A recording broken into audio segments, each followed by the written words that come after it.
예. 댓글창에 보니까 야구 우천 취소겠구만 하시는 우리 수수님. 뭐 한다고요?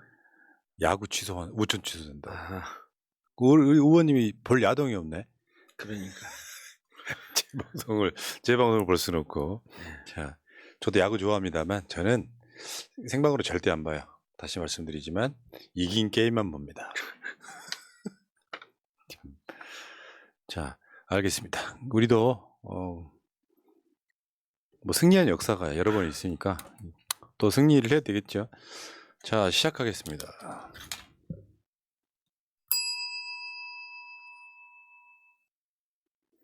전혀 다른 시각의 최고급 정치평론 정치천재 정봉주 지니어스장 64번째 시간입니다. 제 앞에 지금 정봉주 민주당 교육위원소장 나와 계십니다. 예. 뭐 안녕하세요. 정봉주입니다. 아니, 지난주에 행사한 거. 네. 아, 그걸 왜 이제 줘? 나 미치겠네. 맨날 잊어먹어요. 자, 저한테 빨리 주시면은 제가 네. 2장 보냈습니다. 자, 요거는 우리 보람 PD가 편집하는 동안. 뭐 올려주시면 될 것 같고요. 한 장인데? 그래요? 2장 보냈습니다. 하나 더. 네. 자, 저기가 지금 이번 했던 건 세종 아니에요? 네, 세종, 대전 세종 묶어서 했고요. 지난주에 한 게 대구 경북. 대구 경북. 네, 대구 경북도 저희가 소개는 안 했어요. 자, 일단 그러면 저 사진이 아주 고화질이네요. 엄청 사이즈가 크네. 자, 어쨌건 대구 경북하고 네. 그리고 대전 세종을 했는데 대구 경북에서는 정세현 장관 특강을 하셨고, 예. 그리고 이제 떼토크에서는 저 대구 시당위원장, 경북 도당위원장, 예. 정봉주, 예. 그리고 이경 이렇게 나갔고, 예. 그 다음에 어떻게 저보다 더 정확하게 하세요? 그냥 나는 모든 걸 다 아는 사람이에요. 정봉주 오늘 점심 뭐 먹었는지도 알아. 예. 그리고 대전 세종에서는 호사카 유지 교수가 일부 강의했고 오염수 관련한 강연을 했고 2부에서는 이제 정봉주 의원 그리고 또 뭐 그랬겠지. 저기 뭐 세종시당위원장, 그렇죠. 대전시당위원장, 대전시장위원장 이렇게 나오고 세종시당위원장 홍성국 의원, 그다음 대전시당이 황운하 의원, 둘 다 초선인데 아주 중진급 초선이에요. 그리고 정춘생, 이렇게 나왔고, 뭐 이런 식으로 이제 화면 한번 보여주세요. 저거는 지금 대전 세종 열심히 하시는구나. 제가 항상 하는 얘기지만 집회, 촛불 집회든 저런 행사든 직접 나가서 보는 거랑 그러면 그냥 시청하는 거랑 완전 느낌이 달라요. 열심히 하시는구나. 경북은 무척 열성적이었고요. 대전 세종은 상당히 수준이 높았고, 그거 갈 때마다 진짜 제가 이제 국회의원 시절에도 그러고 지금 의원들 만나면 문제가 안 풀리면 현장으로 가라. 현장에 답이 있다. 근데 우리가 저렇게 현장을 도는데 이번에 이제 13군데를 도는 거거든요. 17개 시도당 중에서 이제 남은 게 다음 주에 이제 충북, 그 다음 주에 인천, 그리고 서울. 제주는 일정을 잡았다가 취소해갖고 못했고요. 거기는 한번 들어갔다가 지금 장마하고 태풍 오면은 못 나올까봐. 그래서 이제 그래서 못 가는 게 어쨌든 한번 잡았다가 취소가 되면 다시 잡기가 힘이 들어요. 그게 충북, 인천, 서울만 남았습니다. 그러니까 서울 전국을 시도당을 16개 싹 돌았거든요. 아마 민주당 창사 이후에 최초입니다. 창사 이후에. 창당 이후에. 제주도만 남은 거네요, 그럼? 그렇죠. 제주도는 못 한다고 우리가 캔슬하는 순간 다시 일정 못 잡습니다. 그렇구나. 고생들 많으시고. 진짜 여기 출연하는 분도 쟁쟁하고 그런 강의 재밌어요. 재밌어요. 우리 방송하고 느낌이 많이 달라. 거기에 나오는 사람 앞에 이 객석이 있잖아요. 청중 앞에서 또 하는 건 우리가 이렇게 스튜디오에서 하는 거랑 또 느낌이 달라. 훨씬 긴장이 되죠. 그러니까 이제 청중들 앞에 서면 이게 이제 연초가 짧은 사람도 그 사람도 와와 하는 거에 흥분해갖고 막 헛소리 해야 돼요. 흥분해갖고 펌핑 돼갖고. 근데 그거를 진행을 하면서 그걸 또 눌러줘야 되잖아요. 우리 원장님은 평소에도 헛소리 하시잖아요. 우리 인생이 헛소리야. 윤석열이 보기 헛소리다. 네. 이런 얘기입니다. 예. 자, 고생하십니다. 자, 그 한 바퀴 더 돌아야죠. 총선 전에 한 바퀴 더 돌아야지. 이제 한 바퀴 돌 시간이 없고 그 8월 30일서부터 아직 이제 광고는 안 했는데 정치 신인들 4주간 유료 집중 강의가 있습니다. 3시서부터 6시까지. 유료. 일주일에 한 번씩. 유료는 뭐예요? 이거 수익자 부담이에요. 그래야지 강사들에게 좀 많은 강사들을 줄 수가 있어요. 당에서 하는 거 일정하게 상한선이 딱 있어요. 선관위에서 정해놨기 때문에. 그래서 그런 좋은 강사를 모시기가 좀 힘이 들어요. 그래서 본인들이 몇십만 원이라도 내고 뭐 그 쟁쟁한 분들 다 나오니까 강의를 직접 듣고 선거에 도움이 될 만한 건 여기 다 있거든요. 선관위도 강사를 파견해 주니까 그 신인들을 위한 총선 교육을 합니다. 그거 중요하지. 네. 그거 중요하지. 그래서 이제 지금 우리가 어설프게 알고 있는 일본 그 후쿠시마 오염수 문제라든지 한중 문제라든지 미중 패권 문제라든지 이런 것도 하고 그다음 선관위 선거 관련 교육도 하고 이렇게 갖고 4주 동안 하는데 3시부터 6시까지 해요. 그다음에 6시부터 뭘 하냐면 50명이니까 10명이 1인조가 돼갖고 1조가 돼갖고 저녁에는 식사할 때 의원이 한 명씩 붙어줍니다. 이게 무슨 VIP 코스야? 그 의원들이 한 명 붙어갖고 의원들과 네트워킹 시간을 또 가져요. 요즘에 우리가 이제 수박 이야기하는 게 수박이 왜 생겨났냐면 교육을 안 해서 그렇습니다. 그렇죠. 민주당 역사에 대한 교육, 민주주의 교육이 안 돼서 그런 거예요. 그러다 보니까 분위기가 좋을 때는 상관이 없는데 나쁠 때는 툭툭 튀어나오는 게 교육이 안 돼서 그래요. 그 푸나님 깜짝 놀랄 얘기 말씀 하나 드릴까요? 민주당 지금 의원들 167명이잖아요. 그분들 설문조사 해보세요. 당사 한 번도 안 와본 분들이 반이 넘습니다. 와, 당사 멀지도 않은데. 예. 같은 여의도에 어디 있는지도 앞에. 모르고요. 당사 한 번도 안 진짜? 와봤어요. 이러니 무슨 민주당의 정체성이 있습니까? 알겠습니다. 의원들 분기탱천하고 좀 분발해야 됩니다. 이기는 민주당 어게인. 자, 이제 끝났다. 고생하셨다 말씀드리고 제주도 한번 가시죠. 제주도요? 가야죠. 자, 알겠습니다. 자, 그리고 오늘은 6.29 선언일이에요. 그렇군요. 기억을 하실지 모르겠지만 노태우 당시 민정당 대표가 직선제 개헌 수용하던 바로 그 순간인데 사실은 저게 무슨 뭐 대단한 결단이나 되는 것처럼 했지만 도저히 저렇게 하지 않고는 베길 수가 없었던 전두환이 이제 60시민 항쟁. 예. 그 결과물로 사실 항복 선언했던 바로 그러니까 우리가 현대 정치에서 우리 국민이 이긴 물론 나중에 이제 뭐 몇 안 되는 몇 안 되는 굉장히 중요한 사건이었었던 바로 그날입니다. 그래서 새날 저기 전화로 하는 거 있잖아요. 전화로 하는 저거 그 ARS 후원 그 전화번호가 1877-0629예요. 1877-0629. 1877-0629 여러분들 많이 후원해 주시기 바라겠습니다. 1877-0629 그때 당시엔 저 6.29를 속이고 선언으로 했거든요. 그렇죠.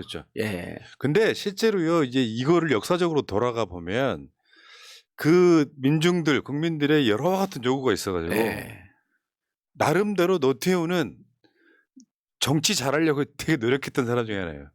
노태우는 지금 보면 그 또 자제분들도 그렇고 노태우 아들이 광주 갖고 그 사과하고 그랬잖아요. 전두환은 손자가 하고 사과했죠.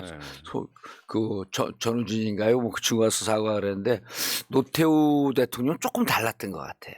그래서 저쪽 사람들한테는 물태우라는 소리를 들었던 거죠. 욕을 먹고. 그러니까 진보 진영 쪽 사람들의 요구를 상당히 많이 들어주셔서 뭐 북방 정책이요, 토지 공개념 이런 것들이 이제 그 노태우의 업적 중에 하나인데 뭐 전두환과는 그래도 좀 결이 다르다 이런 생각이 들고요. 자, 알겠습니다. 오늘은 그래서 1877. 이것도 의미가 있어. 보니까 열받잖아. 요즘 사정부 A18. A18. 그래도 럭키 세븐 2개다. 1877에 0629. 그때는 우리가 629를 결국 국민들의 이 여러 같은 민중적 열기를 속이기 위해서 사탕 발림에 카드를 준 거다라고 했고 그때 당시에 한두 달 지나고서부터는 629를 속이고 선언이라고 불렀어요. 나 이 사람 믿어주세요.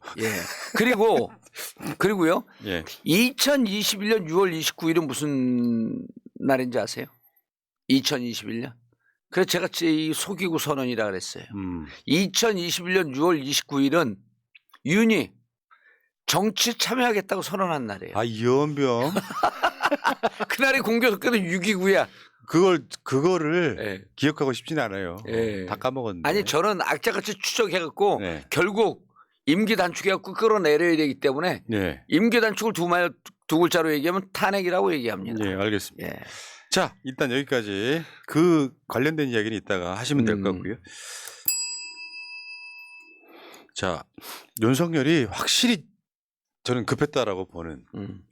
왜냐하면 사람의 말을 보면요, 왜 아주 흔한 아주 비유가 좋은 것 중에 하나가 겁먹은 개가 짖는다 이런. 맞습니다. 표현처럼 자유총연맹의 행사를 갔어요.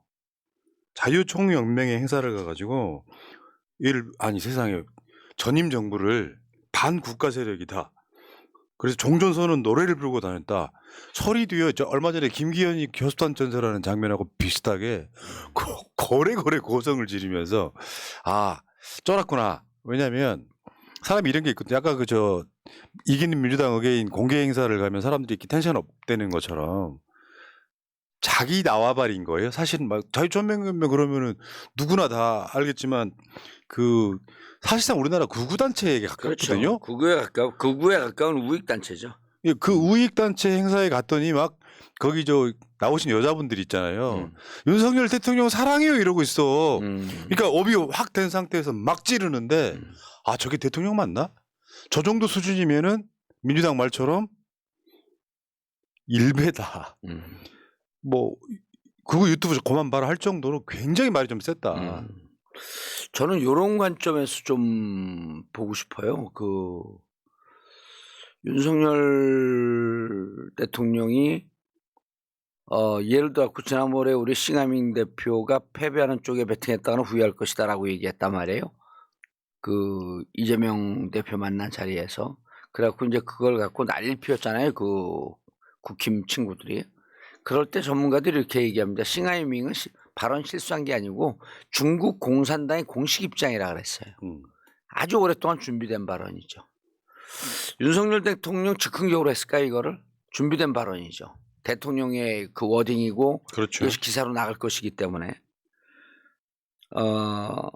두 가지 관점에서 볼 수 있는데 첫 번째는 지금 지지율이 빠지고 그러니까 자기들 지지층에 가서 지지층을 결집시키는 이러한 효과를 노리기 위해서 극우적 발언을 한 거로 보여요. 자, 요게 이제 일반인들이 다 분석할 수 있는 거고요. 저는 조금 더 나가갖고 진짜 지금 이제 프라님이 말씀하셨듯이 위험 증후군이라고 본인들 본 게 저는 이게 방어 전략이라고 봐요. 왜냐하면 윤석열 지지율이 30% 초반대 아니에요. 그리고 부정적 인식이 65에서 70을 왔다 갔다 하거든요. 부정적 국정 잘 못한다. 근데 진짜 못한다가 50에서 55를 왔다 갔다 하잖아요. 네. 그런데 이걸 어떻게 분석을 해봐야 되냐면 자 부정인식이 65라고 봅시다. 후쿠시마 오염수 방류 반대하는 게 85%거든요. 예. 그럼 여기서 잠재적으로 무너질 비율이 윤석열을 부정적으로 본 게 65%. 65%에 한 35% 긍정적으로 봐요. 그런데 후쿠시마 오염수 방류의 반대를 85%가 반대해. 그러면 윤석열 부정적으로 보는 것보다도 20%가 더 넘거든요. 이 20%는 언제든지 자칫 잘못하면 윤석열 부정의 쪽으로 확 갈 수 있는 거예요. 후쿠시마를 반대하잖아요. 맞죠. 네. 그러니까 윤석열 대통령 입장에서는 이거 우리 콘크리트 지지층이라고 하고 있는 35 중에서 20%가 빠져가면 이건 탄핵인데? 해서 저는 극우 세력 한 30에서 35는 절대 빠지지 말라고 우리는 한 몸이다. 그럼 나는 이렇게 여러분들과 완전히 일치된 그렇죠. 진짜 빨갱이 때려잡자라고 하는 이 인식으로 철저히 무장되어 있으니 내 옆에서 떠나지 마십시오. 그렇죠. 라고 호소한 것 같아요. 문제는 이제 중도가 존재하냐 안 하냐는 논박이 있긴 합니다만 정치 저구한여층이면서 어쩔 때는 국민의힘도 찍고 어쩔 때는 민주당도 찍는 사람들. 예. 이 사람들이 보기엔 왜 저렇게 이야기를 하지? 아니 왜 전 정권을 반국가단체 정도로 이야기를 해버렸잖아요. 예. 사람이 이런 게 있거든요. 윤석열이 집권하고 나서 이재명 대표도 만나고 대장동 수사 같은 말도 안 되는 수사도 안 하고 그러면서 뭔가 국민의 화합을 위해 노력을 했다면 진보층에서도 일부는 윤석열에 대한 호감이 생겼을 거예요. 그런데 윤석열 자체는 지금 1년 훨씬 넘게 하는 짓마다 상상을 초월하는, 지금 어제 연설한 걸 보면 진짜 태극기 부대 연사 올라가서 말하는 것보다 더 심하게 얘기를 했거든요. 부끄럽다는 거지 우리들 입장에서. 그런데 일반 중도층에서 보면 왜 있잖아요. 문재인 대통령 뭐 지지율 70~80% 나올 때 그때 분위기는 뭐였었냐면 남북이 곧 통일될 것 같은 분위기였다고요. 근데 그거를 깨부시기 위한 일종의 윤석열식 전략이라고 일단 보는 거죠. 예. 그 평화를 뭐라 그랬더라? 허황된 가짜 평화 주장. 그래서 안보가 흔들렸대. 이거 말도 안 되는 거잖아요. 평화가 만들어져서 뭔가 한반도에 막 범이 찾아오는 것을 네. 안보가 흔들렸대. 그러니까 말도 안 되는 주장인데 요거는 극우 유튜브를 보고 있으면 우리가 속 터지는 이야기 중에 하나거든요. 문 대통령이 아무리 잘해도 얘네들 입장에서는 그게 가짜 평화라고 생각하는 건데 그걸 그대로 가져온 거죠 지금. 독일이 서독 동독 분리되어 있을 때요. 이른바 독일의 그 브란트 정권으로 저는 기억하고 있는데 동진 정책 하면서 40년 동안 한 해도 빼주지 않고 퍼줘요. 그리고 그렇게 물리적이고 경제적으로 지원을 해야지 저쪽의 주민들의 마음을 움직이고 저쪽들을 너 서독처럼 살고 싶다라고. 그래서 투표를 통해서 통일한 국가 아닙니까? 서독과 동독이. 우리가 북한에 그 경제 지원하고 그럴 때 북한이 우리에 대해서 비판 안 하잖아요. 그러면서 그때 평화가 와갖고 양측의 경제가 다 좋아지고 있는. 아니 북한의 경제가 우리 쫓아올 정도로 좋아지면요. 그게 우리 지금 통일하자고 하는 거 아니잖아요. 자유왕래하자는 거 아니에요? 그러다 각자의 독자적인 체제만 두면서 그 한반도 연합국가, 그러니까 연합국가라고 하는 것은 그냥 국가가 연대하면서 살고 있는 거거든요. 그 정도 좀 한번 가보자 하는 거란 말이에요. 그리고 평화가 있을 때, 이렇게 평화적으로 했을 때 문재인 대통령 때 전쟁의 위협 없어요. 한반도 리스크 없잖아요. 경제하는 사람들이 제일 좋아했을 때 아닙니까? 그러니까 예를 들어서 뭐 통일 이야기가 주제는 아니지만 독일이 동독과 통일해서 통일 비용 어쩌고저쩌고 막 이야기했지만 실제로 독일은 세계 베스트 5 안에 드는 나라예요. 지금도? 아니 유럽의 최강 국가가 됐어요. 통일이 되고 난 다음에. 그러니까 윤석열 자체가 전혀 생각하지 않는, 솔직히 말하면 약간 문해에 가까운 그런 발언을 저렇게 해버리면. 근데 알고 하는 것 같아요. 그렇죠. 전략으로. 그러니까 자기 나름대로 전략을 쓰는 건데 네. 멍청한 짓이라는 거죠. 이게 뭐냐면 윤석열 입장에서는 총선 때 총선의 의미는 정확히 알고 있는 거예요. 지지층과 지지층이 서로 맞부딪히는. 사실은 중도는 정말 자극적이지 않으면 투표장에 안 나오는. 근데 사실 여론조사라는 게 60%가 넘는 여론조사는 의미가 없습니다. 그럼요. 그러니까 60%대 40%가 아니라 보통 여론조사는 60대 30대 10이에요. 잘 모르겠다. 뭔지 모르겠다.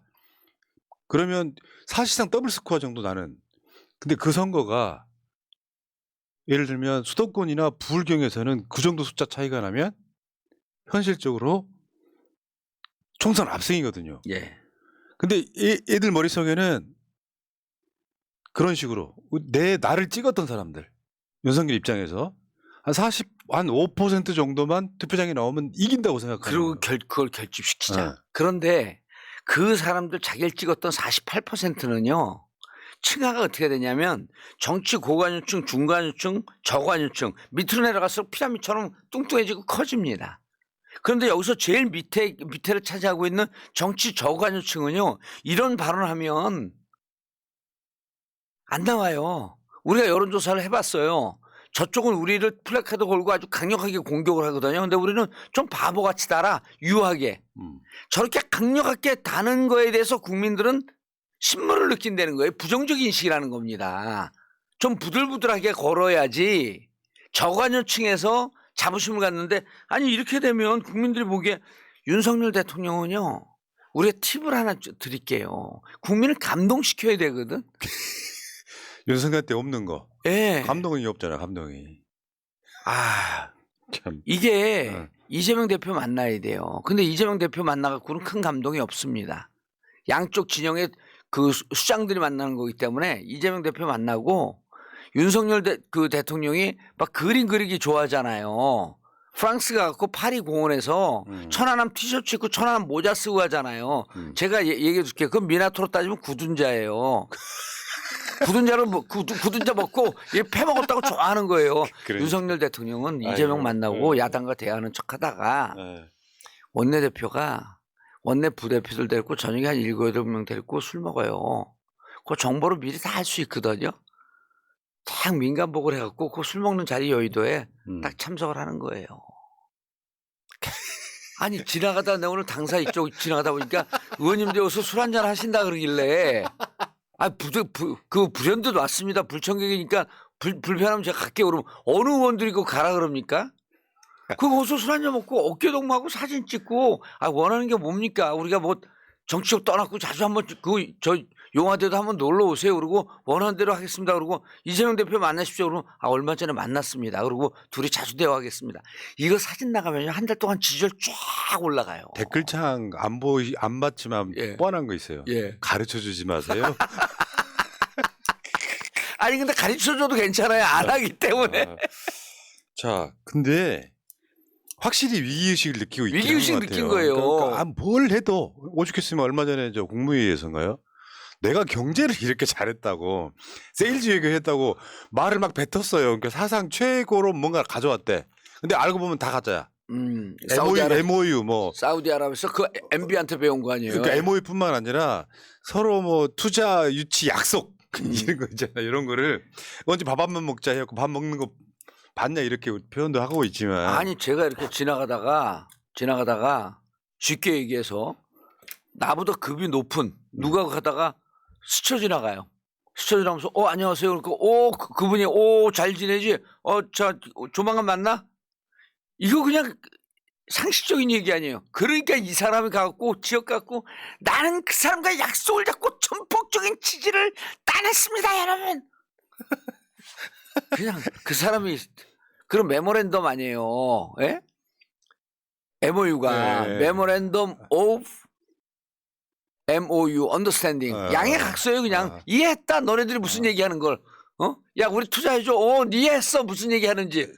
조금만 더 정확히 얘기하면 앞으로 투자할 것인지 말 것인지 한 만나보자 정도. 그렇죠. 아니 니네가 투자해달라고 하는데 그 말 뜻은 충분히 알아들었어. 이게 MOU예요. 네.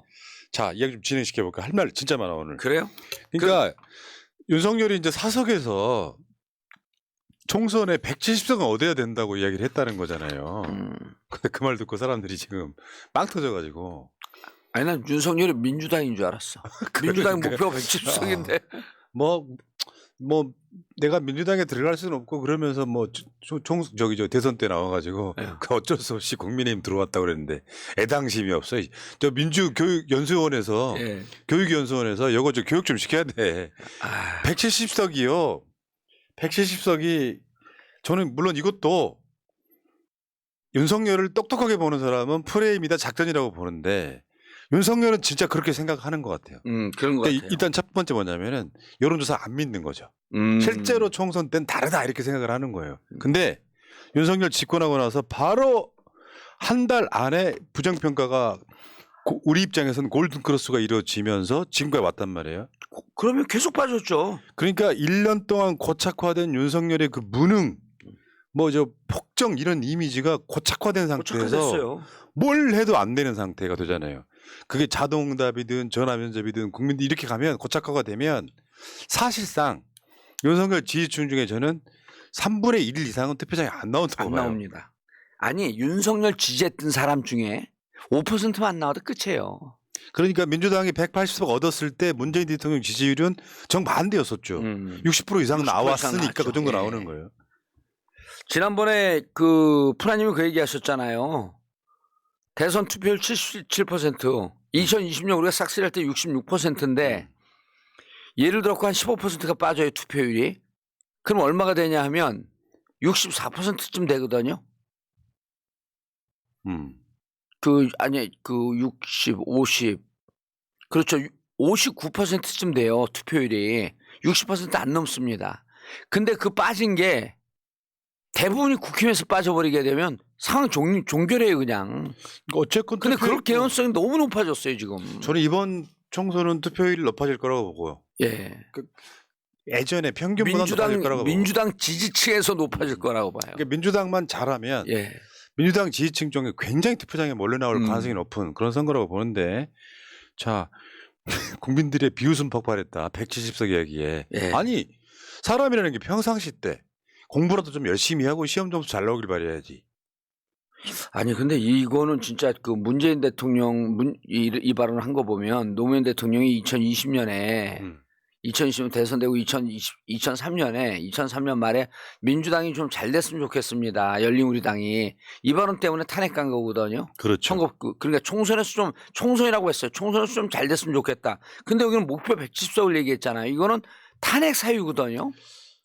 탄핵 발의해야 될 것 같아. 총선 이후로 하더라도. 근데 공개적 발언이 아니라 전원이기 때문에. 전원이에요? 네, 전원이지. 직접 이야기한 게 사석에서 이야기했다고. 전원이었어요? 근데 그게 이제 공개적으로 나오는데 나는 그런 말 한 적 없다가 아니라면 네. 사실상 인정한 거거든요. 아니 전원이면 또 쟤들 그 생리와 행태상 누가 녹음해갖고 그거 까겠는데. 예? 태영호도 그 녹음 파일 있다는 거 아닙니까? 누가 곧 까겠는데 이거. 어쨌건 이 자체가 탄핵 제보를 받습니다. 네. 윤석열이 170석 발언한 것을 녹음하신 국힘 관계자, 용화대 관계자분들을 제보하시는 순간 나라머를 드립니다. 네. 자, 어쨌건 그렇게 그러니까 해놓은 거 없이 170석을 목표로 지금 민주당 거서 갖겠다는 건데 이건 이렇게 보여요. 윤석열 주변에 똑똑한 사람이 없다. 그러니까 일부 평론가 중에는 민주당이 선거에 질 거다라고 생각하는 사람들이 있어요. 그러니까 쉽게 표현하면 친윤 평론가지. 뭐 그런 사람들에다가 인터뷰하는 언론도 있습니다만 근거가 없어. 얘네들은 어떤 뇌피셜이냐면 윤석열 찍었던 사람이 투표장에 나온다.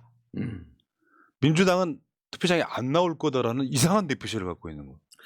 근데 이제 그쪽 내부의 얘기를 들어보면 이제 선거에 이기려고 그럴 때는요. 민주당 지지자들이 민주당으로 출마하려고 하는 자들이 호남에 모이잖아요. 그럼 선거에 이기는 이게 신드롬이 아니에요. 시그널이 아니에요. 그 국힘도 지금 많은 후보들이 어디에 모이냐 하면 첫 번째가 영남 쪽으로 기웃거려요. 그 선거에 진다는 거거든요. 또 하나는 수도권에 출마 예정자들이 어디에 녹화하면서 어디로 지금 가고 있냐면 공공기관장으로 가고 있어요. 그렇지. 그거를 봐야지. 공공기관장으로 지원하고 공공기관장으로 가려고 협상을 벌이고 있고 실제 공공기관장으로 가고 있어요. 이게 내부 얘기예요. 그러면 수도권에 출마할 사람들이 없다는 겁니다. 이거 수도권에 출마할 사람이 우리가 지금 103석에서 이제 101석이고 그들이 그들이 20석이거든 121석이니까 줄이고 어쩌고저쩌고 해도 120석이라고 보면 전 이 수치가 유지될 위험성 그 가능성도 높다고 봐요. 수도권에 이거 그들의 얘기입니다. 수도권에 출마할 사람들이 다 공공기관장으로 빠지고 있다는 거예요. 그럼 이제 영남으로 모이거든요. 영남으로 모이는데 영남에 있는 사람들이 정치 좀 해? 그럼 국힘 입장 윤석열 입장에서는 야 니들 국회의원 돼봐야 이제는 자칫 잘못해갖고 우리가 지는 구도가 만약 나오게 되면 탄핵이냐 탄핵 그 방어냐 이것 갖고 싸우는데 당에서 날 지켜줘야 되거든. 너희들 좀 믿음이 안 가. 그럼 당의 혁신이라고 하는 이유로 재선 3선 의원들 물갈이 한다라고 하면서 물갈이 하게 되면 국민들이 박수 보내거든요. 물갈이 한 자리에 검사들 누를 것이다라고 하는 우리의 예측이 마저 들어가는 거죠. 그러니까 그렇죠. 얘네들 수도권이 어려워지면 영남 쪽에 박아야 되는 사람이 훨씬 많아지는 거예요. 더 부글부글거리죠. 그러니까. 우글우글거려요. 자, 그래서 지금 이번에 신동환은 이런 이야기를 했어요. 윤석열이 윤핵관을 버리고 한동훈 등의 검핵관을 내세울 것이다. 그 얘기가 그 얘기거든요. 왜냐면 윤핵관들도 이제 팽당할 거예요. 지금 권성동 안 나오는 것도 그 분위기랑 연관이 있다는 거예요. 권성동, 장제원이 지금 상임위원장 태업하는 것도 그거랑 연관이 있다는 거예요. 실제로 밀리고 있다. 원래 윤석열은 윤핵관을 신뢰하지 않았다. 다만 그 국민의힘의 뿌리 내리는 용도로만 쓰고 있다. 이런 거죠. 그러니까 이 뭐랄까요? 자기 도와준 사람에 대한 등에 칼 꽂는 게 일상화된 인간 중에 하나입니다. 제가 봤을 때는. 그건 이제 우리가 오늘 또 정보 유튜브에서 이제 오늘 살모사론에 대해서 얘기해요. 살모사론. 예, 살모사는 새끼가 어미 잡아먹으면서 크는 이 곤충이 아니라 뭐죠? 파충류거든요. 그러니까 오늘은 우리가 살모사론에 대해서 얘기하거든요. 결국 박영수 치는 거 봐라. 박영수 치는 것에 꼼수는 이제 우리가 또 오늘 해설을 좀 합니다. 윤석열 검찰의 아버지 예. 박영수 결국은 예. 어떻게 보면 뭐 여러 가지 분석이 가능하겠습니다만 팽당하고 있는 거죠. 팽당하고 있는 네. 거죠. 예. 자, 그러니까 이제 국민의힘의 육두품 예. 김성태가 하는 말, 검핵관이 총선 출마한다? 그럴 거면 영남이 아닌 수도권에서 해야 된다. 그러니까 알게 모르게 밑바닥에서 절절절 끓고 있는 거예요. 김성태 이분 무시할 분 아니에요. 이분이 한노총 출신 아니에요. 그리고 조직 활동을 오랫동안 한 사람이고 정치에 흘러가는 흐름에 대해서 이게 개코입니다. 아주 촉이 좋아요. 근데 이분이 검핵관이 지금 영남으로 가려고 그래? 이건 총선 망하는 망조야. 그러니까 수도권에서 출마하라는 거 아니에요? 그럼 두 가지 전제죠. 첫째, 검핵관이 출마하는 건 맞다. 검사 40-50명 출마하겠다라고 공천 주겠다라고 하는 애당초 얘기가 맞고 그럼 이렇게 공천 받는 것이 불가피한 현실이라고 한다면 영남 가지 말고 수도권으로 나와라. 근데 걔들이 미쳤습니까? 머리에 총 맞았어요? 어떻게 수도권으로 나와요? 어떠면 그 친구들도 인생 올인하는 거잖아요. 예, 올인하는 거예요. 당선 보장이 돼야지. 그렇죠. 심지어 요즘 극우 언론들 그런 선동까지 합니다. 한동훈이 마포홀에 나와야 된다. 자객 공천. 근데 마포홀이 누구예요? 정청래. 아니 좋네. 극우 언론 좋네. 그러니까 미쳤냐고요. 한동훈도 지금 제가 봤을 때 간 보는 것 같은데 예. 총선 못 나간다. 한동훈은 안 나오는 쪽으로 거의 저는 뭐 기정사실화 되고 뭐 한동훈 지금 뭐 총리설도 얘기하고 그러는데 한동훈이라고 미쳤다고 수도권에 나오겠습니까? 제가 서울 지역의 한 지역에 지금 그 국힘이 상대적으로 유리한 지역 거길 지금 보고 있어요. 가려고. 한동훈 그 지역으로 나오지. 그러니까 자기 공천으로 거론되는 인물들이 예. 한동훈, 윤희숙 뭐 그래요. 윤희숙은 누구 서초? 몰라 나도. 왜냐하면 사람이 없다니까요. 지금 모든 분석이 이준석부터 인정하는 거잖아요. 수도권에 인물이 없다. 나갈 인물이 없는. 그러니까 자기를 공천할 것 같다. 아니 뭐 그런 것보다는 나갈 인물이 없어가지고 실제로 윤석열이 170석이라는 내피셜을 해도 수도권이 사실상 의석의 반이잖아요. 전멸이에요, 전멸. 반이다 보면 결국 영남 자민련 정도로 내려갈 가능성이 높은데 문제는 윤석열이 그 극우적 발언하는 이유가 이제 뭔가 위기의식을 느끼면서 자기 지지층들은 투표장에 나와야 돼를 계속해서 외치고 있는 거다. 뭐 이런 거죠 뭐. 어제 황운하 의원이 이렇게 얘기를 하더라고요. 너무 싸움을 좀 밋밋하게 한 것 같다. 그리고 탄핵에 대해서 의원들이 너무 그 트라우마가 있다. 근데 탄핵은 입법부가 행정부가 잘못했을 때 행정부를 징계할 수 있는 국민의 대의기관으로서 당연히 해야 될 그 자리인데 탄핵에 대해서 우리가 너무 소극적이었다. 그렇죠. 한동훈 탄핵했어야 되고 이상민 탄핵하니까 못 나오잖아요. 일단 했어야죠. 그리고 지금 김영민 의원이 검사 4명 검사 탄핵 그 동의안 받고 있는데 아직도 100명 못 받았어요. 그거 당론으로 탄핵해야 되는 거 아닌가요? 그러니까 민주당이 좀 잘해야 돼. 나 이제 얘기하지 말라고. 우리 당직자들이 제발 가서 의원들 공격하지 말라고. 총선 공약으로 거세요. 뭐를요? 윤석열 탄핵을 총선 공약으로. 제가 갖고 있던 유일한 그 비밀이었는데. 그 이야기 여러 번 하셨거든요. 방송으로. 그래요? 죄송합니다.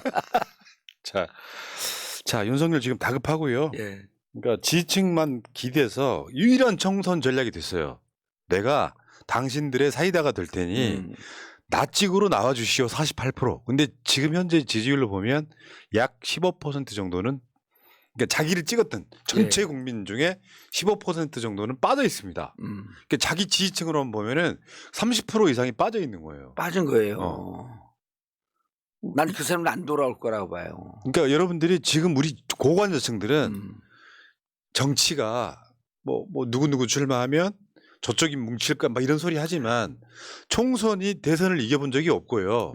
총선 자체에 나오는 투표율은 기본 10% 많게는 20% 이상 적게 나오는 거면 이번에 지난번에 그 몇 프로 예측하셨었죠? 푸나님이? 언제요? 다음 총선이 다음 총선은 65% 정도? 그러니까 지난 문재인 대통령 때 때가 66% 했으니 네, 65% 정도 나올 거라고 봐요. 그 정도도 못 나오지 않겠어요? 60% 간신하면서 우리 지지자들은 다 나오고 쟤들 지지자들은 한 15% 날라가고. 그러니까 이재명 찍은 사람들만 나오면 이기는 선거다. 예. 이렇게 그냥 보시면 될 것 같고요. 이런 게 있거든요. 정치에 있어서 윤석열 찍었던 48%가 예. 그 48%가 처음에는 정치 잘해주길 바래요. 내가 찍었으니까.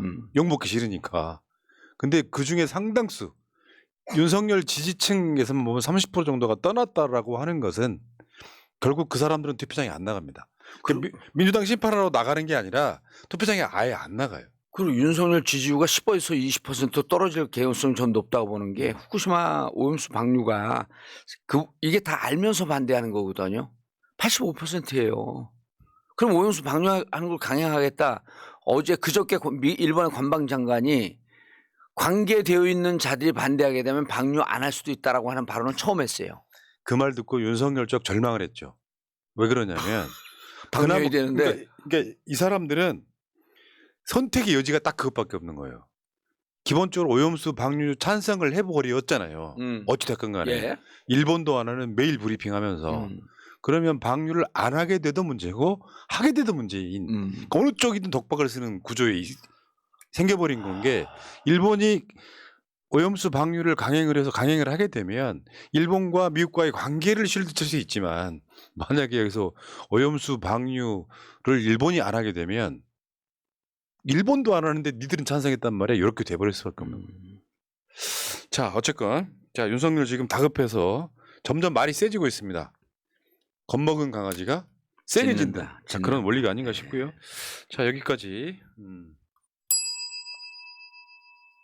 약 먹을 시간입니다. 예. 자, 지금 혹시 나 한번 비춰봐요. 내가 어제 이발하긴 했는데 엊그저께 이발하긴 했는데 예. 머리가 조금 더 단정해진 것 같지 않아요?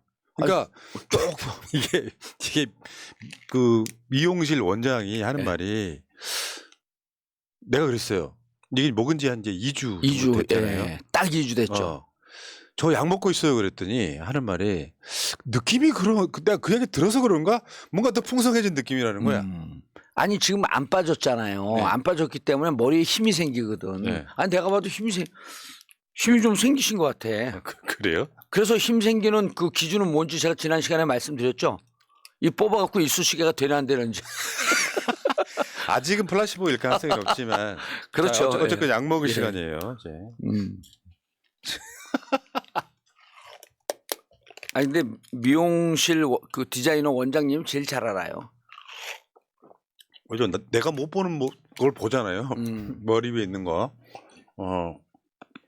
이거 난다모 아니고요. 나라모입니다. 난다모래 누가. 자, 지금 화면에 보이죠, 저거.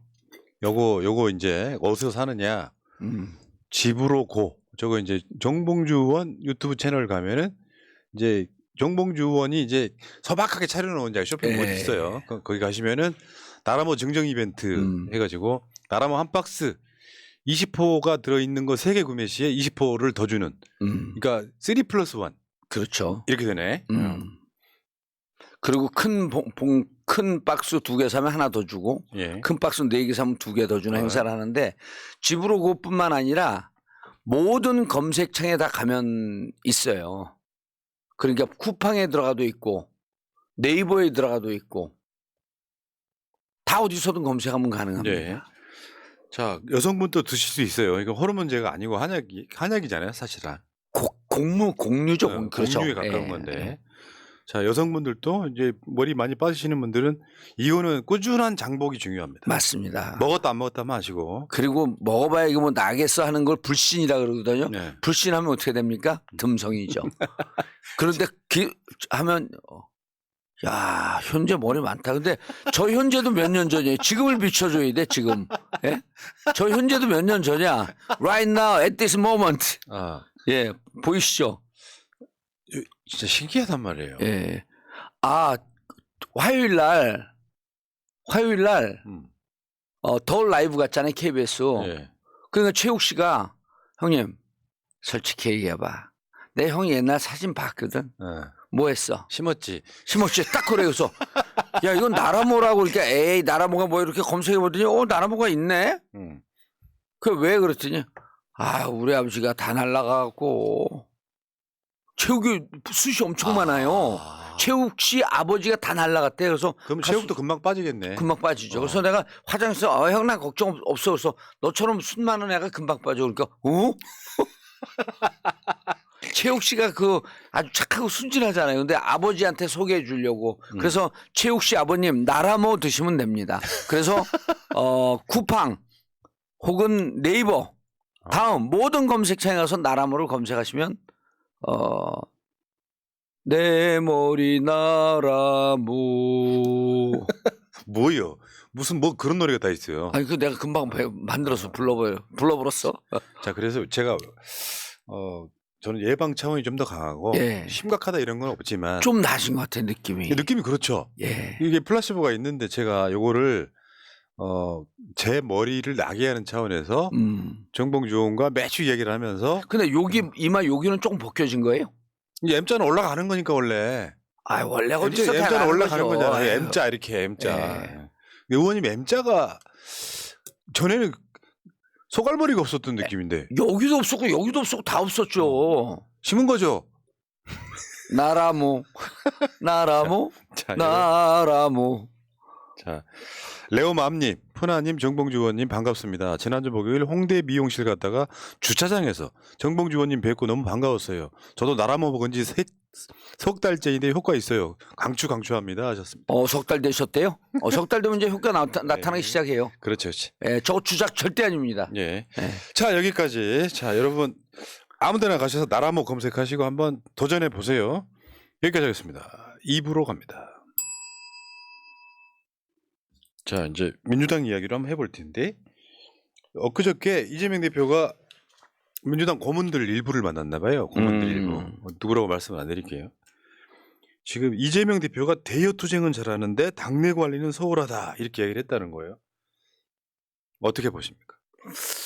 당내 이제 이재명 대표에 반대하는 그룹과 좀 만났으면 하는 게 이제 그 고문님들의 말씀입니다. 이게 이제 제 뇌피셜이 아니고 제가 또 그 고문님들하고 이렇게 소통을 하면 그 말씀을 하세요. 김대중 대통령께서 제일 잘한 게 김대중 대통령을 비판하는 비주류가 많이 있었거든요. 그때도 김상현 의원을 중심으로 해서 김대중 대통령의 많은 시간을 그분들 만나는데 할애했다는 거예요. 뭐 정대철, 김상현 이런. 그리고 김대중 대통령 에피소드가 많잖아요. 누가 막 언론에다 씹으면 바로 그 다음날 만난답니다. 그래서 비판하는 거 다 좋아. 김 의원이 비판하는 거 좋은데 언론에서 얘기하지 말고 당내에서 얘기해. 당내에서. 그 세게 얘기한 사람은 밥을 좀 거하게 사고 적당히 비판한 사람은 밥을 좀 적당히 사고 이런 여러 에피소드가 있어요. 여러 가지가. 그러니까 누구든 비판할 수 있어요. 그걸 당대표 지위에 있는 이재명 대표 같은 경우는 만나줘야 되는 거죠. 그래서 이제 제가 당의 그 그룹을 좀 분석을 해봤어요. 전해철 의원과 함께하는 그룹이 한 30-40명쯤 됩니다. 지금 다 분화가 됐어요. 그다음에 이낙연 대표와 뜻을 같이 하는 사람이 몇 명인지는 잘 모르지만 6명. 그때 당일날 공항에 나온 사람 5명이에요. 6명인가 아닌가? 5명입니다. 그리고 6명이다라고 하는 설을도 저도 들었는데 그래서 한 6명쯤 된다 그러고 또 홍영표 의원과 함께하는 뜻을 함께하는 분들이 계세요. 근데 그분들이 과거는 전해철 그룹하고 같았었는데 요즘 조금 분화됐대요. 홍영표 의원과 함께하는 분들은 6명 돼요. 그쪽도 또. 그러면 이제 숫자가 대충 나와요. 근데 전해철 그룹에 있는 분들은 뭐라고 얘기를 하냐면 어느 의원도 대놓고 이재명 물러가라. 책임져라. 비대위로 가자 이런 얘기를 공개적으로 한 사람이 한 명도 없다고 억울해해요. 그래서 제가 봤더니 한 명도 없어요. 아하. 홍영표 의원 그룹에서는 홍영표 의원이 몇 번 책임지라고 얘기를 한 적이 있어요. 아니 이게 제가 지금 뭐 감정 싸움 하자는 것도 아니고 그래서 저는 이낙연 대표가 들어왔는데 이게 뭐 찻잔에 물 떨림 정도다. 아무런 영향이 없고 그럼 당내 기존에 있는 분들이 이재명 대표하고 어떻게 반목의 관계가 있는가라고 하는 걸 우리가 정확하게 알아야 됩니다. 실제로 가장 큰 그룹을 차지하고 있는 홍영표 의원 그룹은 이재명 대표가 물러난 걸 원치 않아요. 다만 약간 좀 떨떠름한 느낌을 갖고 있는 이유는 이재명 대표가 반명 비명이라고 하는 이유 때문에 공천 학살을 하지 않을까라고 하는 두려움이 있는 거예요. 그럼 전해철 의원에 있는 그룹들은요. 이재명 대표 만나는 거를 꺼려하지 않아요. 근데 본인들이 만나자 그럴 수는 없지 않습니까? 이재명 대표가 손을 뻗었고 만나라는 거죠. 고모님들 말씀이 그겁니다. 예. 근데 이제 본인을 욕했던 그룹은 이제 그럼 세 그룹 나왔잖아요. 전해철 의원의 그룹, 이낙연 전 대표의 그룹 약간 6명. 교집합이 있지 않아요, 이렇게? 아니 그 교집합 다 제해 놓은 겁니다. 아. 그러니까 6명이 나오죠. 그다음 홍영표 의원과 함께하는 그룹이 6명. 그런데 그거 제외하고 3명이 또 있어요. 조모 씨, 박모 씨, 이모 씨가 있습니다. 누군지 알겠다. 예. 참. 그 사람들은 어떻게 부르는지 아세요? 조홍천, 박영진, 이상민? 아니 이름 얘기하지 아니, 않았습니다. 추정됩니다. 예. 아니 이상민까지 하면 이제 4명이 돼요. 이 씨가 한 명 더 있습니다. 아. 이분들은 외로운 늑대라고 해요. 아, 독고다이. 독고다이. 아이고 배야. 자 이렇게 분석해 놓은 사람들이 없어요. 그러니까 민주당의 그룹은 이재명 대표를 중심으로 한 이런 분들이 한 130, 40명쯤 되고 전해철 그룹, 홍영표 그룹, 이낙연 그룹 그다음에 4명의 외로운 늑대. 이게 다예요. 다 합쳐봐야 뭐 한 40명 좀 넘네. 근데 이재명 물러가라고 제일 많이 한 게 외로운 늑대들입니다. 이상민, 종천. 참. 아니, 박영진. 실명 얘기하지 마시죠. 이원욱. 아니, 뭔지 알겠. 아니 내가 실명을 안 하면 그냥 더 넘어가셔야지. 아니 뭐 내가 무슨 당직자도 아니고. 그렇죠. 근데 떠오르는 거 어떡해요? 외로운 늑대 재밌지 않아요? 그러니까 그러네. 예. 그래서 실제로 당내 이 분열이 없어요. 그리고 이낙연 대표가 들어왔는데 아무런 영향을 못 미쳐요. 이낙연과 전해철은 다릅니다. 전해철과 홍영표는 다릅니다. 전해철 그룹은 여러분들이 많이 욕을 해도 현실성이 없는 얘기가 많아요. 그분들은 공천이 좀 인위적으로 쳐내는 공천이 아니었으면 좋겠다라고 하는 게 바람이 딱 하나예요. 이건 제가 직접 만나고 확인한 내용들입니다. 오케이. 자, 예. 자 이제 이야기 이것도 아니야. 문제는 이제 어제 안민석 의원이 한 말 중에 이낙연 전 대표한테 이재명부터 만나라 이 말은 굉장히 중요한 정치적 저는 함의가 있다고 생각해요. 뭐냐면 이낙연이 걷더라. 어떤 메시지도 안 내고 걷더라요. 그럼 거기에 계속해서 끼어드는 이간질 세력들이 있어요. 갈라치기가 있다고. 그리고 소설을 쓰는 극우 언론이 그렇죠. 있죠. 예. 그러면서 계속 지지자들 감정을 건드리는 거예요. 지금은 뭐 이재명 대표가 사실상 뭐 민주당이 완벽한 지지층으로만 보면 주류라고 볼 수 있겠지만 실제로 정치 고관여층인데 어떤 그 이낙연만을 지지하는 옛날 사람들 이런 사람들 입장에서는 이낙연이 이재명 대표를 안 만나는 건 싫어서 안 만난다 같은 계속 그런 용도로 쓰일 거란 말이에요. 그래서 원로 분들의 의견을 한 번 더 나가면 지금 귀국했잖아요. 원래 그 손 내밀고 화합하자라고 하는 건 힘 있는 자의 전유물이거든요. 예. 이재명 대표와 이낙연 대표 연락해갖고 만나면 돼요. 그럼 당내가 관리가 되는 거고 어디 가고 욕 못 합니다. 근데 이 과정에서 실제로 뭐랄까 정무강복 제로인 사람은 일단 윤영찬이라고 보는데 이런 메시지를 내요. 이낙연이 내로남불 방탄 당내 민주주의 후퇴를 안타깝게 본다. 그래서 이낙연 전 대표가 결연하고 단호하게 바뀌고 있다. 주변서도 그러라고 조언하고 있다라는 이야기를 지금 하고 있는 거예요. 아니 내로남불 방탄 그다음에 당내 민주주의 후퇴 이건 조선일보 논조인데요.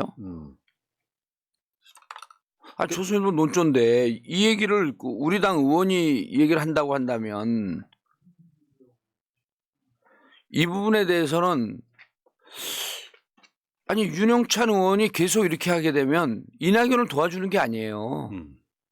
오히려 이낙연 얼굴에 이낙연 본인이 이렇게 실제 얘기하고 있다고 한다면 이낙연 대표는 문제가 있는 거고. 근데 윤영찬 의원이 중간에 이렇게 얘기함으로써 이거 점점 골짜기 골을 점점 더 그렇죠. 깊게 만드는 거거든요. 그렇죠. 아니 자기가 이낙연 대표를 지지한다고 한다면 이낙연 대표와 이재명 대표 사이에 골이 깊어지면 누가 유리합니까? 윤석열이 유리하고 극우 보수 언론이 유리하지 왜 이런 발언을 하죠? 그러니까 우리는 그렇게 해석하고 싶어 해요. 나라가 이렇게 된 데는 내 책임도 있다. 그걸 어떻게 해석하는 게 가장 좋을까 서로 해석이 다를 거 아니에요. 그러니까 우리는 그랬으면 좋겠다가 뭐냐면 대선 때 이재명 후보가 이기길 더 열심히 노력했어야 되는데 내가 그렇지 못해서 미안하다라고 해석하고 싶은데 저쪽에서는 그런 느낌이 아니라 민주당이 못해서 지금 나라가 망치고 있다라는 뉘앙스를 현역 국회의원이 던진단 말이에요. 그렇게 얘기했어요? 아니 뉘앙스가 그렇잖아. 지금 내로남불 방탄 당내 민주주의 후퇴를 안타깝게 본다 그러면 들어오면서 했던 메시지가 있잖아요. 아니 내가 이낙연 대표를 좀 아는 사람인데 이낙연 대표가 나의 책임이 크다라고 하는 건 대선 때 경선이 끝났잖아요. 삐져갖고 한 4주 동안 선거운동에 참여 안 했어요. 그 그랬죠. 선거운동에 당직을 맡긴 지금 원내대표 박강훈 이런 분들이 열심히 안 뛰었어요. 그렇지. 심지어 근데 최측근이 윤석열 지지해버렸잖아요. 예 그리고 만약에 이낙연 대표가 바로 화학적 결합을 해서 물리적 형식적으로만 결합을 했거든요. 화학적 결합해서 뛰었으면 24만 7천 표예요? 그건 표도 아니에요. 그러니까 본인이 열심히 하지 않아서 우리가 대선에서 졌고 대선에서 짐으로 인해 갖고 윤석열이 나라를 망가뜨리고 있다. 이렇게 나는 메시지를 날린 거로 전환 안 해봤지만 그렇게 해석하고 있어요. 네.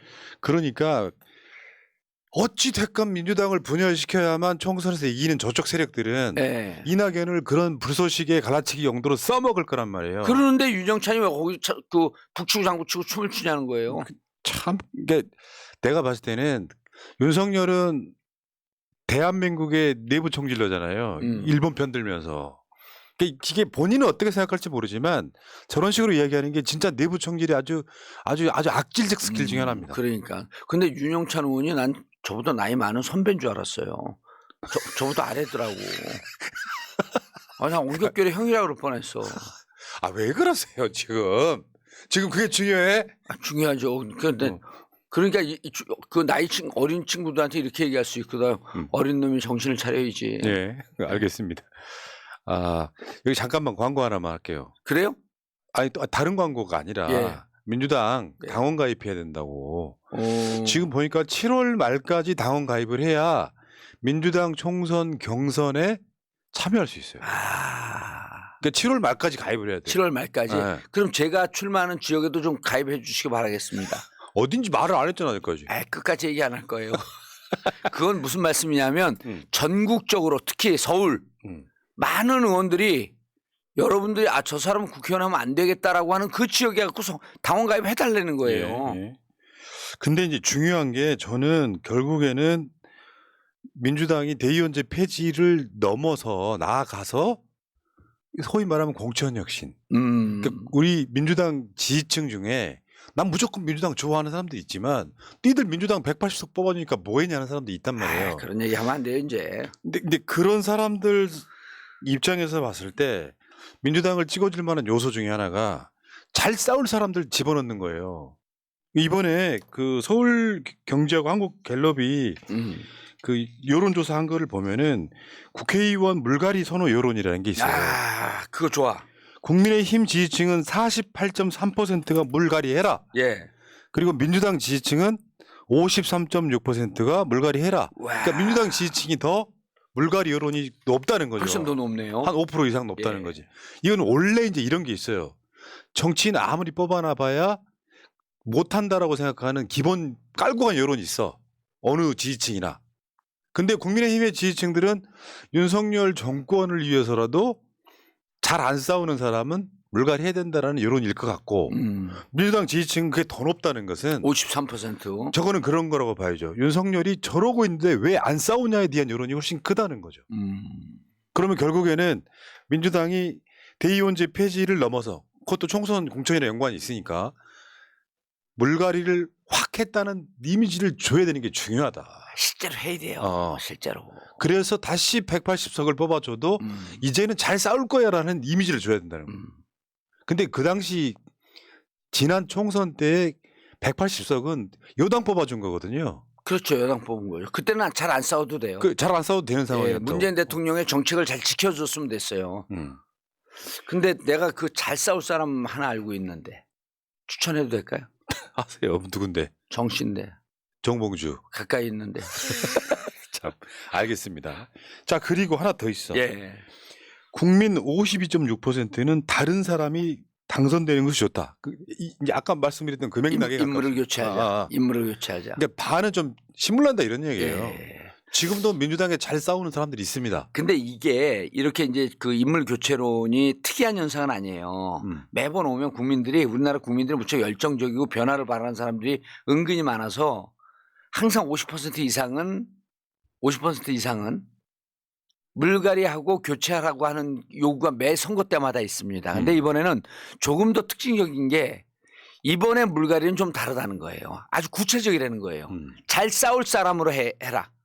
그리고 잘 싸운다라고 하는 것은 총선에 이기면은 그 다음 주제가 무조건 윤석열 탄핵이거든요. 이미 탄핵 사유가 많아요. 마일리지 축적이 돼 있단 말입니다. 그러면 이번에 들어가는 사람들은 윤석열 탄핵을 기치를 내걸고 싸울 사람으로 교체했으면 좋겠다라고 하는 게 민주당 지지자들의 요구예요. 그러니까 어정쩡하게 싸울 사람 대충 싸우는 척하고 그럼 싸우면 목표가 뭔데? 이 목표에 대해서 물어봐야 되는 거예요. 저는 좀 있으면 이제 공천하면서 공천 면접도 들어가거든요. 국회의원 되려고 하는 이유가 뭡니까?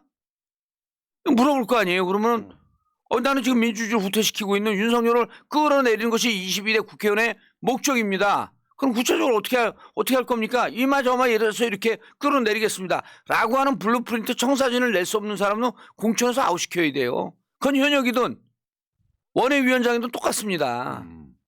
그래서 이번 총선은 단순히 교체가 아니라 교체인데 무엇을 목표로 하는 사람들을 교체시켜야 된다? 윤석열을 바로 끌어내리고 임기 단축의 카드로 실천할 수 있는 사람을 중심으로 내보내야 된다. 신기한 게 제가 정치 고관여층이라면 대한민국 1등일 거 아니에요. 정치인 아닌 사람 중에는. 근데 심지어 제 고향 국회의원도 이름 모르는 사람이 이제 아직도 있어. 그만큼 존재감이 없다는 거잖아요. 그런 사람들 중에 180석 중에 100명만 문재인 갈아버리자. 아니 그게 아니라 문재인 정부 때 100명만 나서가지고 전방위적으로 싸웠다면 정권 뺏겼겠습니까? 안 뺏겼죠. 247석 아니에요. 24만 7천 표 아니에요. 국회의원 한 지역구에서 1000표에 1000표. 1000표씩만 가져와도요. 1000표 그냥 옵니다. 그리고 총선 질 것 같으니까 이미 한 3, 4% 진다 그래갖고 또 쇠뇌를 시켰거든요. 근데 무슨 얘기냐? 우리가 이길 수 있다라고 하면서 그때 진짜 우리가 막 그 유튜브를 통해서 엄청 투쟁을 했잖아요. 대장동 디펜스 하면서 대장동 사기친다고. 그럴 땐 우리가 또 조회수가 막 한 30만 40만 나올 때거든요. 그럴 때 의원들이 조금만 더 움직였으면 하는 아쉬움이 있는 거예요. 참. 지금 와서 그런 소리가 뭔 소용이 있겠습니까만. 대선 때 의원들을 섭외하는데 나오겠다는 의원들이 없어요. 그러니까 소극적으로 움직였던 거예요. 그리고 하나 더 이제 원래 이제 전화 면접이 한국갤럽은 전화 면접이잖아요. 상담원이 물어보는 거 보면 전화 면접상에는 민주당 지지율이 조금 잘 안 나오는 편이죠. 일단은 안 나오죠. 안 전체 여론조사의 지지율은 자동답 같은 경우는 50% 넘는 민주당 결과도 꽤 나오는데 근데 그 전화 면접에서요. 당장 정당 지지율은 민주당이 좀 져요. 국민의힘한테. 근데 내년 총선에 야당 후보를 뽑겠다는 사람이 51.3, 여당 후보 뽑겠다는 사람이 41.5예요. 물론 이건 계속해서 변하겠지만 이게 3개월 전에도 그랬고 한 10%를 6개월 전에도 그랬고 10%를 이겨. 근데 이거는 수도권에서라면 굉장히 치명적이잖아요 지금. 예. 아 이게 수도권 아니 전국적으로 전국이지만 수도권에서는 3-4%도 차이 안 납니다. 웬만한 경우에는. 그럼요.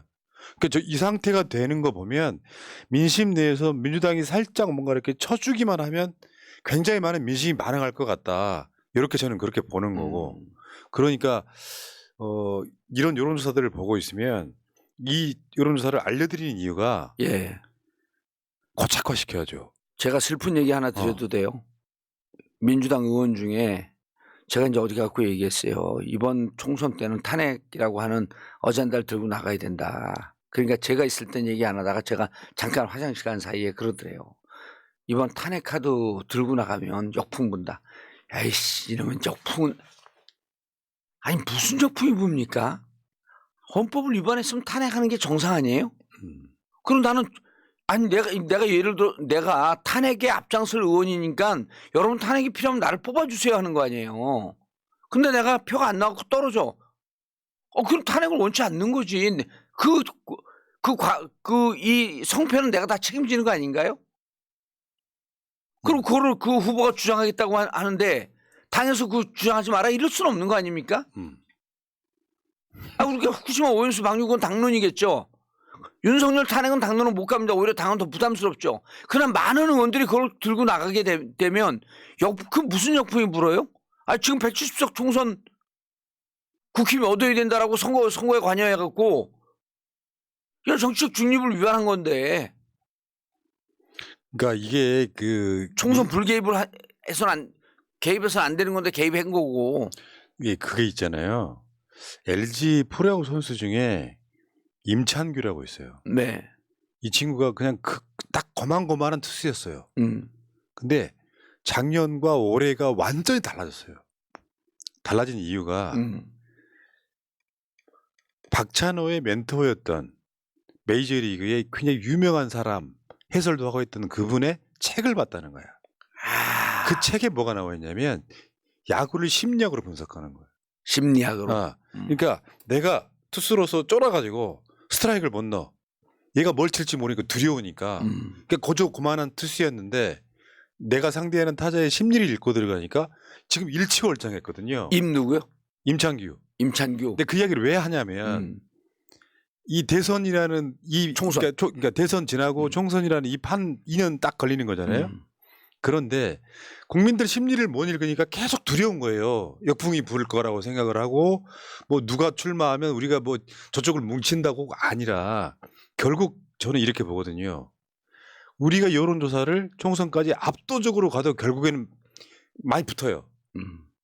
서로 결집하니까. 네, 서로 결집하니까 붙어요. 근데 그래서 우리 지지층 중에 평상시 총선에 나왔던 사람들보다 5%만 끌어오면 되는 거야. 그러니까 막 뭉치는 거에 대한 두려움은 있으면 안 되고 저는 이렇게 그렇죠. 보거든요. 선거라는 게 지금 윤석열 지지층이 내가 이 사람을 찍은 걸 후회하는 사람이 전체 국민 중에 10%만 일어나도 윤석열은 선거 못 이기는 거거든요. 다만 이제는 국민의힘 지지층이 10명 몰려 나오면 민주당 지지층이 20명 몰려 나오게 하면 되는 거예요. 그렇죠. 자부심의 전쟁. 자부심을 가져라. 국민의 심리를 못 읽으니까 계속 그게 두려운 거예요. 저쪽에 진영이 결집해가지고 쏟아져 나오면 어쩌지? 그쪽 진영은 그게 없다는 거죠. 지금 집권한 지 1년 다 되도록 자기 지지했던 사람의 지지층에서 보면 30%가 빠져 있는데 수도권 출마를 다 도망가고 있다니까요. 그리고 윤석열이 지금 와가지고 최근에 의미 있는 말을 했어요. 예. 돈 없으니까 돈 더 이상 쓰면 안 된다 같은 이야기를 했어. 다행이죠. 예. 총선 때 돈 안 쓸 거 아니에요. 근데 뺑길 수 있어요. 뺑길지. 쓰려고 쓰는 것일 수도 있어요. 그러니까 국민들 마음을 저변에서 읽어가면서 네. 주위에 윤석열 지지하는 사람이 없다는 것이 무슨 뜻인지를 알아야 돼요. 푸나님, 근데 질문이 있습니다. 제가 총선에 제가 출마할까 말까 계속 고민 중인데 출마를 하게 되면 민주당에 도움이 될까요, 안 될까요? 별 도움이 안 될까요? 도움 되죠. 왜냐하면 선수로 주전으로 뛰는 사람이 있고 예. 후보로 뛰는 사람이 있어도 결국에 그 우승을 하면요 네. 다 상 받습니다. 금메달 거는 건 똑같아요. 근데 선수로 뛰는 사람이 여러 명 있을수록 좋은 거예요. 분위기 이슈 메이커. 갑자기 또 요거를 무슨 상담해 주는 그거는 어떻게 해. 그런 것들이 있거든요. 제가 봤을 때는 정봉주 의원 같이 메시지가 확실한 사람. 맨 앞에 가는 사람인 거죠. 나중에 돌 맞고 쓰러질 수도 있지만 데모할 때 앞에 나서지 마라. 계속 네. 나서고 있는 거잖아요. 아니 데모할 때 앞에서 최루탄 맞고 쓰러지면 억울하지도 않아요. 우리 동료가 뒤에서 던진 뒤통수 맞고 쓰러지는 경우가 비일비재. 그러니까 예. 팀이라고 하는 건 치어리더 하는 사람도 있고요. 예. 뒤에서 박치는 사람도 있긴 한 건데 알겠습니다. 총선은 치어리더가 많아질수록 바람이 불죠. 예를 들어서 수도권도 서울도 권역이 있잖아요. 그 분위기 이 사람 주도해 가는 거지. 언론이 계속 갈라치기를 하겠지만. 난 권역을 결정했는데. 네. 권역은요? 권역을 결정했어요. 권역은 서울 서북 서울 어쨌든 강북 중에 하나. 알겠습니다. 자, 얘기가 좀 길어졌는데 그러니까 혁신이가 지금 뭐 처음에는 이제 뭐 방탄 국회 같은 거 하지 마라. 불체포 특권 내려놔라 이야기를 했지만 요거는 민주당 뭐 최고위원회 등에서 이게 어떻게 보면 잘 방어한 거예요. 원래 그렇게 한다. 당론으로 정하지 않겠다. 회기 중에 아닐 때는 뭐 그거를 하기 위해서 국회를 열지 않겠다. 이 같은 언론적인 약속해서 끝났다고 보고 문제는 공천 룰에 관련된 건데 혁신위는 지금 무슨 뭐 의결 기구가 아니기 때문에 제안이죠, 제안. 그러니까 이거는 이제 혁신위를 만들 때 혁신위 안을 전폭적으로 수용하겠다는 약속이 있었기 때문에 공천 룰 저번에 한번 그 민주당 공천 TF가 좀 이상한 공천 룰을 현역들 유리하게 만들어 놓은 게 있거든요. 저는 이거 손대야 된다고 보거든요. 그게 뭐였었어요? 그러니까 그 원외인 사람들이 굉장히 불리한 룰이었잖아요. 그러니까 예를 들면 당원들 명부를 뭐 안다라든지. 당원들 그거는 지금 완전히 정보의 불균형이거든요. 네.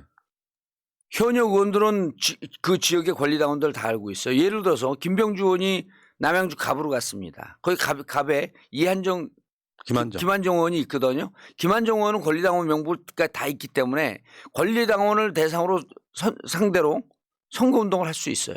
근데 김병주 의원은 누군지 아무도 몰라요. 또 김병주 의원이 어디서 이렇게 명단을 누가 과거에 갖고 있던 명단을 주잖아요. 그럼 또 그 법률상 위반입니다. 그렇기 때문에 정보의 대칭성, 정보의 균형을 위해서 거기에서 도전하고자 하는 사람들, 예비후보로 등록한 사람들에게는 모두 다 명부를 줘야 되는 거예요. 그런 것 중에 하나죠. 그런 것 근데 중에 그게 이제 하나. 거기서 이제 확정을 비슷하게 했는데 요거를 혁신위가 손대라고 하면 또 민주당 지도부 쪽에서 안 받들 수가 없거든요. 어떻게 할지 한번 지켜보시죠. 받아야죠. 그리고 아주 좀 비열한 짓 아니에요. 현역 의원이 뭐라고.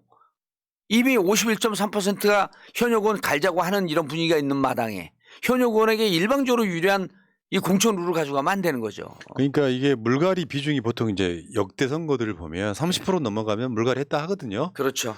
근데 민주당이 170석이라고 하면 물갈이 현역 의원 최소 50명 이상이에요. 한 70명 하죠. 쓰는 게 왜. 그 정도로 그러면, 최소 50명 이상 많게는 한 80명까지 물갈이를 해야 되는데 지금 공천 룰로는 사실상 힘들다. 이렇게 얘기를 할 수밖에 없는 거예요. 예. 자, 알겠습니다.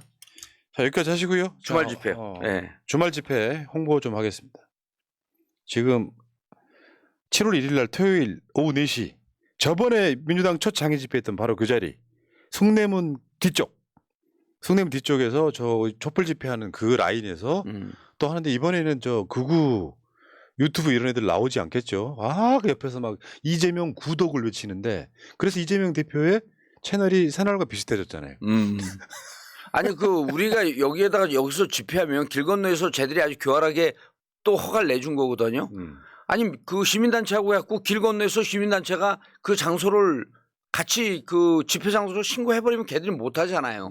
이런 아이디어를 좀 냈으면 좋겠어.